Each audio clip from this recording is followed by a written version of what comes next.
importante, y que no bastaba la escuela de las ciencias y de las disciplinas, y que no bastaba la escuela tan necesaria de los versos, y Bolívar se pasaba la vida leyendo versos cuando enfundaba la espada y cuando no había una novia a mano, en esas hamacas, en esa intemperie, por esos caminos, leyendo a Víctor Hugo y leyendo a todos esos poetas de aquellos tiempos. Entonces,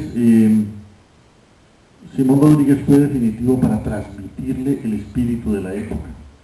Es muy interesante eso por muchas razones distintas, porque nosotros a veces pensamos que cuando se concibió el proyecto de independizar a América del poder de España, nosotros estábamos rebelándonos contra Europa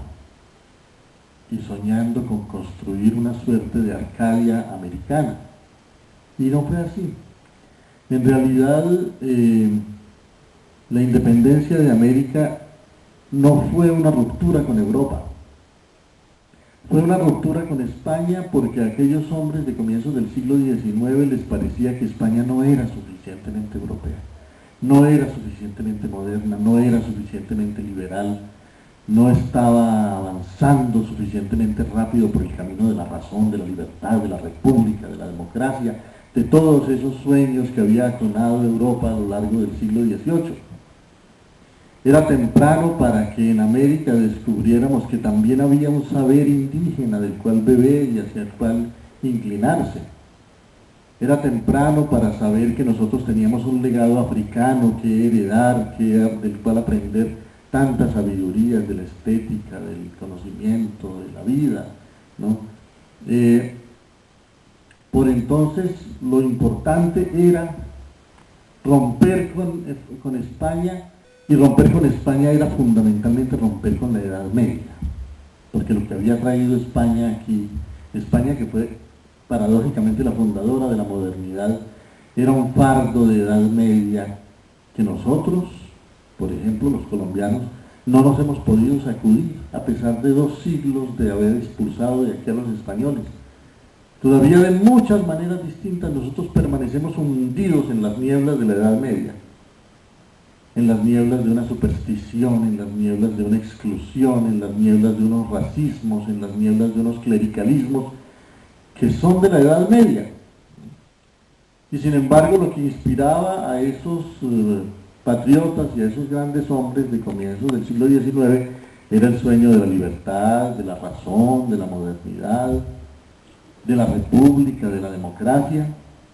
Y bueno, Bolívar, en diálogo con Simón Rodríguez, el poco tiempo que tuvo de estar con él, le abrió los ojos y avivó su espíritu de una manera asombrosa. Y Simón Rodríguez encontró un cauce para esa energía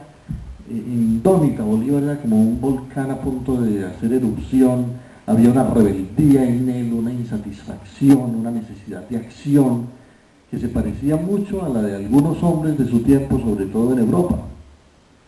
Una suerte de alma gemela de Bolívar fue el poeta George Byron, de Inglaterra, que era también un aristócrata y que también entró en conflicto con la corona, con la monarquía, con su propia aristocracia, con Inglaterra, con la hipocresía, con las costumbres, que era también un gran enamorado y era un gran aventurero. Y después, naturalmente, claro, Bolívar se convirtió en el ídolo de Byron. Byron tal vez es la personalidad más interesante y más destacada del romanticismo europeo, pero su faro, su luz, era Bolívar. Byron vivía fascinado con la leyenda de Bolívar y durante mucho tiempo, mientras anduvo por Italia, Byron no hablaba de otra cosa que de su sueño de viajar a América Latina y de sumarse a los ejércitos de Bolívar a luchar por la independencia de Colombia. Ese era el gran sueño de Byron en Italia, en los círculos de los Carbonarios, porque había una gran afinidad entre esos seres, y esa afinidad nacía de que todos formaban parte de esa generación, la generación de los hijos de Rousseau, la generación de los soñadores de la libertad, la generación de los que querían dar al traste con toda la vieja carga de la Edad Media. Pero Byron no pudo liberar esa energía vital como Bolívar, en grandes acciones físicas, en toda esa guerra de independencia. Byron más bien vivía continuamente atormentado, como en lucha consigo mismo,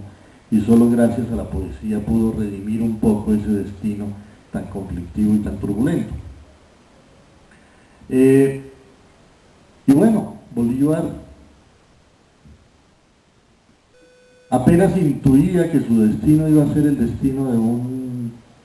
luchador por la libertad y por la independencia,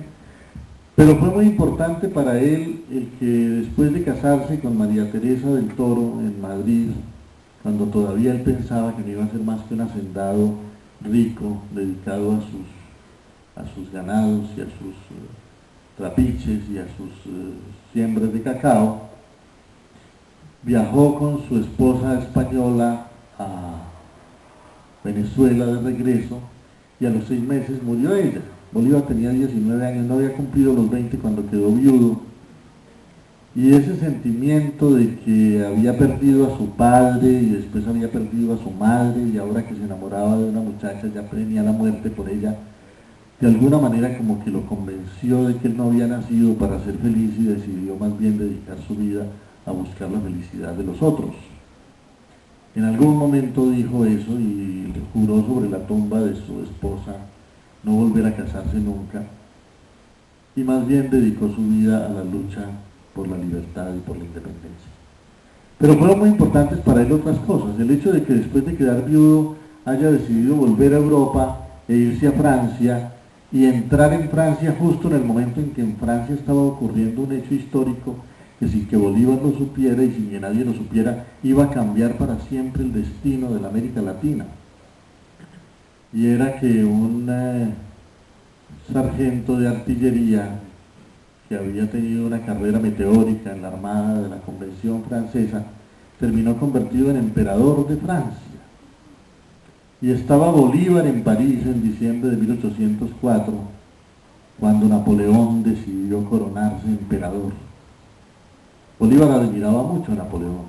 por sus hazañas, por su estrategia militar, por su audacia, por su inteligencia, por todas esas virtudes que caracterizaban a Napoleón Bonaparte. Pero Bolívar era un republicano y había leído muy bien su Montesquieu y quería una república, y de repente veía que después de la revolución, una revolución hecha para acabar con la monarquía, para acabar con los reyes, para acabar con esa desigualdad entre los seres humanos,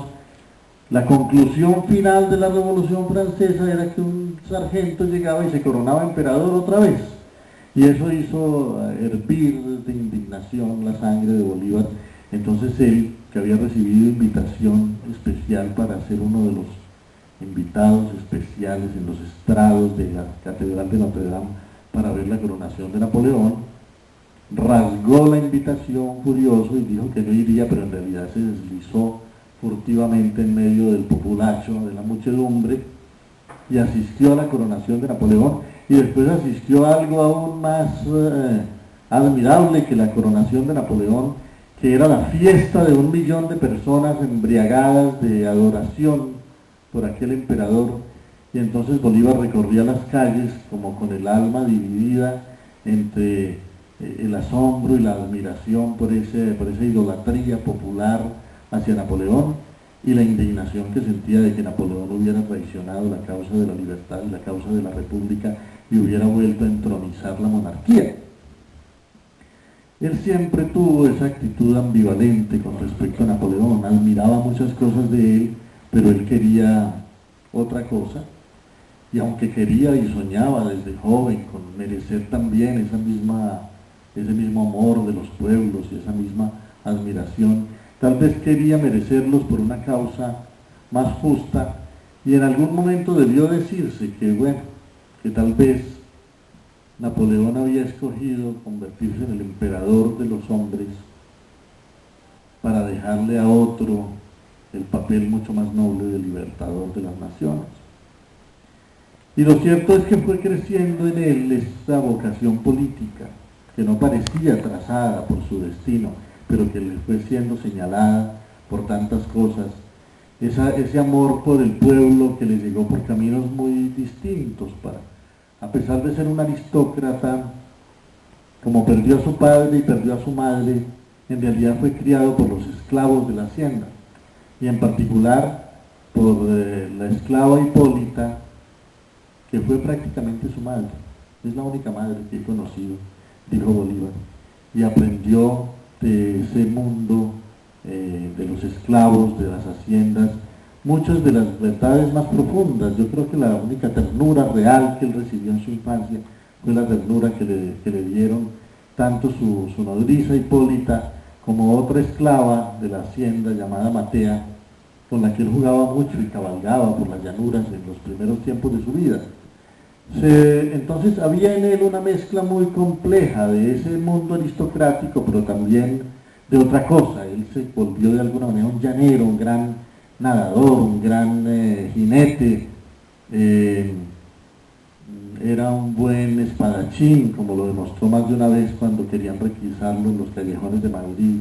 resistiéndose a la propia guardia real. Y bueno, es muy interesante entonces asomarse a esa vida, no desde la perspectiva de esa leyenda republicana que no le muestra a uno sino una estatua, y que no le muestra a uno sino un estadista, y no le muestra a uno sino un señor que hace proclamas,